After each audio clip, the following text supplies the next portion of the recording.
หากฉันบินไปได้ดังนกฉันจะบินไปในนภาหากฉันลอยล่องล้นเหนือฟ้ากฟ้าฉันจะมองลงมายังพื้นดินโลกมนุษย์แสนกว้างใหญ่เหลือเกินยิ่งมองยิ่งเพลินจำเริญหัวใจพื้นแผ่นดินแลดูเป็นสีเขียวพื้นแผ่นน้ำแลดูเป็นสีครามอาจจะเคยมีใครตั้งคำถามความงดงามของโลกอยู่บนใดโลกมนุษย์แสนกว้างใหญ่เหลือเกินยิ่งมองยิ่งเพลินจำเริญหัวใจ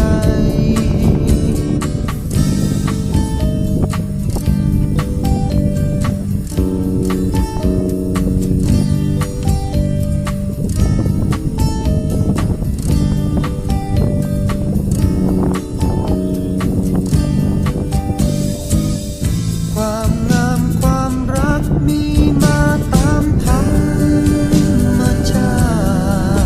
ติเติมวาดแต่งแต้มแสงสีตามในใจตนมีฟ้ามีน้ำมีดินหินทรายและผู้คนร่วมสุขทุกข์ทนสร้างแผ่นพื้นดินไทย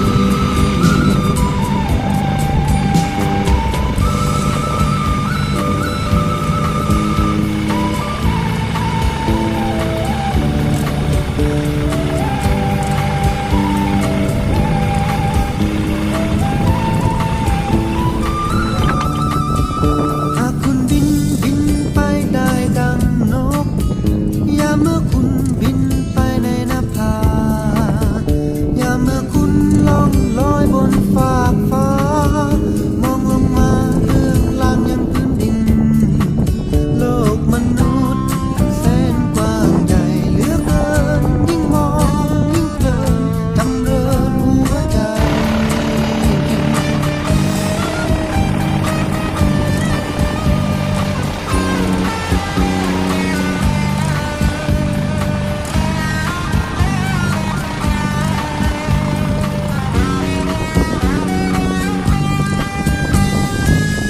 กระแสเสียงเพลงนี้จากฟากฟ้าแสนไกล